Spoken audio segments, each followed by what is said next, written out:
Hello guys, welcome back to my channel Algorithm Mind. My name is Asan Khurram, and in this channel I teach programming skills related to Python, MATLAB and R programming. I also cover topics such as data analysis, statistical analysis and data science. For those of you who are actually starting to learn Python programming, want to actually start their career in data science, I request you to subscribe to my channel and hit the notification bell icon, because soon I will be posting videos related to statistical analysis, which is again one of the core aspects of data science professional. So in today's tutorial, we are going to discuss about the fundamentals of Python programming, and the specific topic we are discussing right now is error handling in Python. Error handling in Python is a fundamental aspect of writing robust and reliable code. As developers, we encounter unexpected situations such as division by zero, out of bounds array access, invalid input more often than we would like to.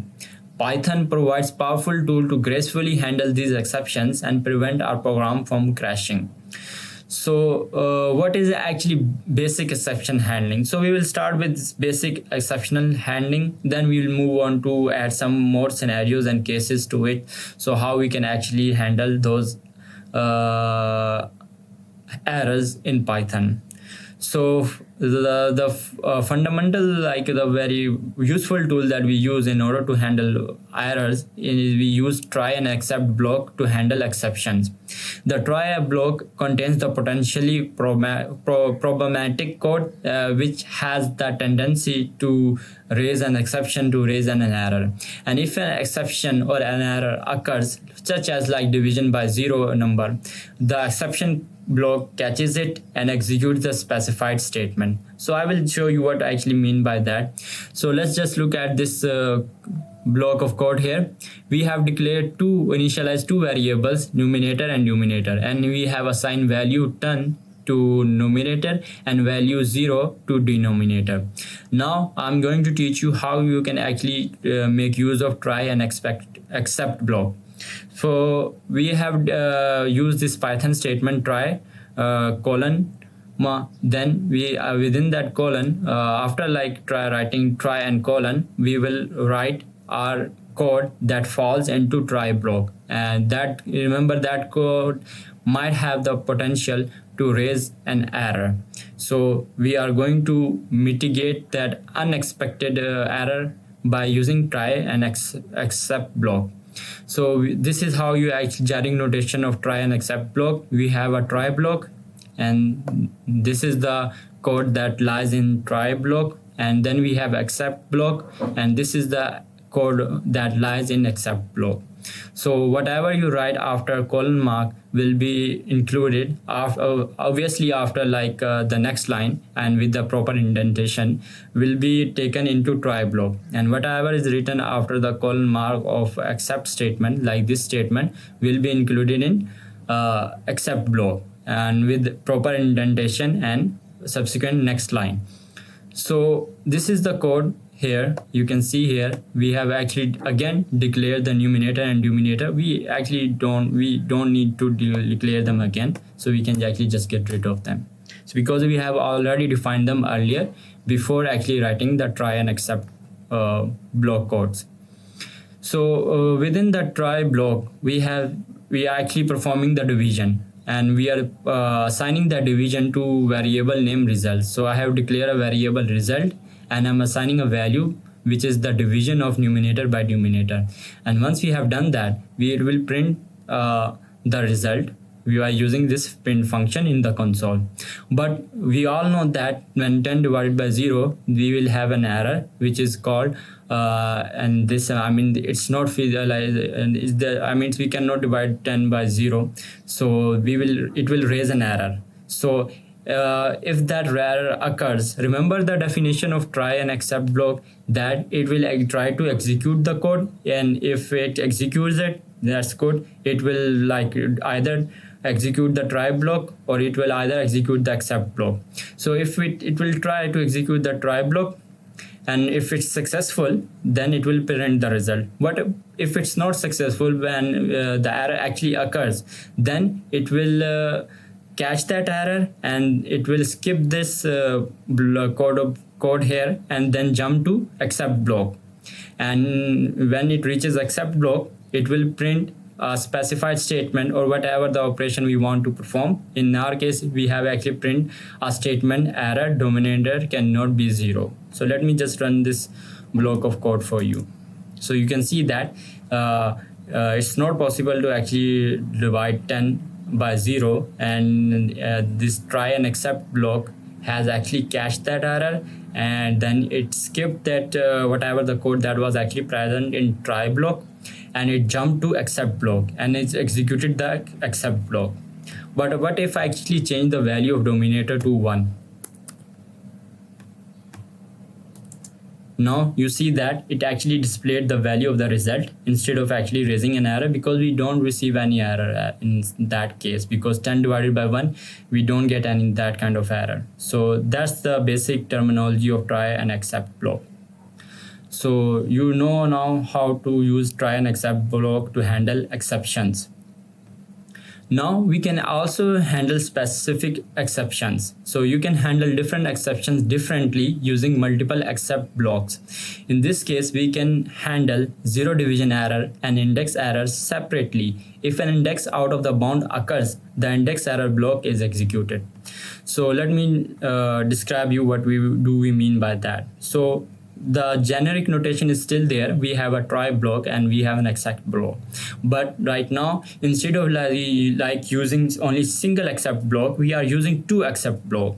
This kind of analogy is kind of a similar but not similar to if and else statement, but you get the idea. It will first try to execute the code, whatever the code that is present in try block here, and if that fails, then it will see the specific error we are getting. For it could be like zero division error, or it could be index error, that is index out of bound. So in this way we can actually display a specific message and get a specific message out of the error we are getting. If the error is related to zero division error, then we will receive a message that denominator cannot be divided by 0. If we have an error that is due to the out of box index out of bound, then we will receive this statement index out of bound. So let's look at our code here. We have try block here, and within that try block we have this piece of code here. We have declared a list of even numbers by initializing a variable name even underscore names underscore numbers is equal to 2, 4, 6, 8. So it has 4 elements. So if you are talking about indexation in Python, the index starts from 0. So the index of these elements will be 0, 1, 2, 3. So it will reach to the maximum 3 index. But what if we actually are calling an element that has an index 5? So it means that is obviously it's out of bound of the index that we have currently present. So obviously there it will create an error or raise an exception. But right now we are more interested in to know that what kind of exception we are having. Is it a zero division error exception? No, because there's no such division is occurring. Is it index error where the index is out of bound? Yes, it's the index out of bound. So in that case, we will have a specific statement printed, that index out of bound statement. Let me just run it for you. Now you see that we get the try block actually tried to execute the code, but it raised an exception. So try and accept block catches the exception and it jumps to the exact right exception block we want it to reach. And in that case, it is index error. Let's move on to the next example where we actually using try and exception block with else statement. So sometimes we want to run code only if the try block runs without errors. The else keyword helps achieve this. If the input is an even number, the reciprocal is commuted and displayed. Otherwise, the error message is shown. So this is a block of code we have. First of all, we have initialized a variable num is equal to 3, and then we are using try and accept block with an else statement. So in the try block, you see that we have this Python statement assert num modulus operator to is it equal to 0? So this statement here, num modulus 2 double equal sign is equal to 0, it actually checks and returns a logical value true or false based on whether this number is divisible by 2, completely divided by 2 or not. If it's completely divided by 2, then we have a true value, and if it's not divided by 2, then we have a false value. And if we have false for a cert condition, then it will raise an assertion error. So in our case, it will be an exception. So if this statement is false, if the number is not completely divided by 2, then we will get an assertion error. And if that assertion error occurs, we will have an exception for try and except block. And if that occurs, so like we say, then this whatever the code that is present in try block will not be executed, and it will jump directly into except block. And it is indeed the case, like we know that 3 is not completely divisible by 2, so it will print the statement that not an even number. But what if we actually change this value to 4, which is actually divisible by 2? So in that case, when we run it, now what do we actually get? Now we see that in that case, this statement is actually true. That we know that 4 is actually completely divisible by 2. Then we don't raise an assertion error. In that case, we will whatever the code that is present in else block will be executed. So the number 1 divided by 4 is actually equal to 0.25. So whatever the code block that is present in else block will be executed. If whatever the piece of code that present in try blocks is successful to be executed, like it has been successfully executed. So that's the usage of try and except block with else statement. Now we can further elaborate the examples we have discussed earlier, or the concept we have discussed earlier, with some more useful exercises for your understanding. For example, in this block of code here, I have actually declared a function def, and then I have named the function as divide numbers. Then I'm passing 2 input arguments, number 1 and number 2. Then I'm using the same try and except notation, try and except block, and you can see in this case I have multiple except blocks. I have an except block for zero division error, I have an except block for type error, and I have an except block for exception. So let me explain you what does it mean by. So we have actually touched zero division error, that if the number is not divided by, if the number is actually divisible by 0, so it will raise a zero division error.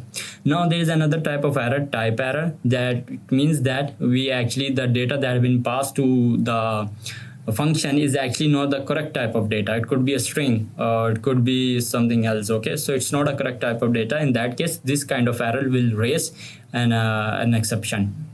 And lastly, we have like exception as E, where it means that it's an unexpected exception which was not actually programmed as. For example, there is an exception arises that was not actually covered in these 2 types of exceptions, and it was something that was not actually accepted by the programmer. So in that case, we will have an unexpected error occur, and we can define that by using exception as E.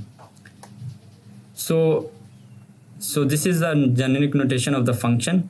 Now we are going to pass some multiple inputs to this function to actually visualize its results. Okay, so we have like for we are using the same simple print function, and then within the print function we are actually calling our function divide numbers, and we are passing values 10, 2, 10, 0, and then finally we are actually passing 10 as a string value instead of numeric value. So when I run it, you see the first one actually was good, because we can actually divide 10 by 2, so we have a value of 5 as a result. The second was actually 10 divided by 0, which will raise zero in division error. And the last one actually, in which we have actually passed string type data, so we raise type error, and it says that please provide valid number. So whatever the code that was actually present in this exception block was executed. So let's move on to discussing about another example to further practice our concepts and skills in Python programming to handle exceptions or errors.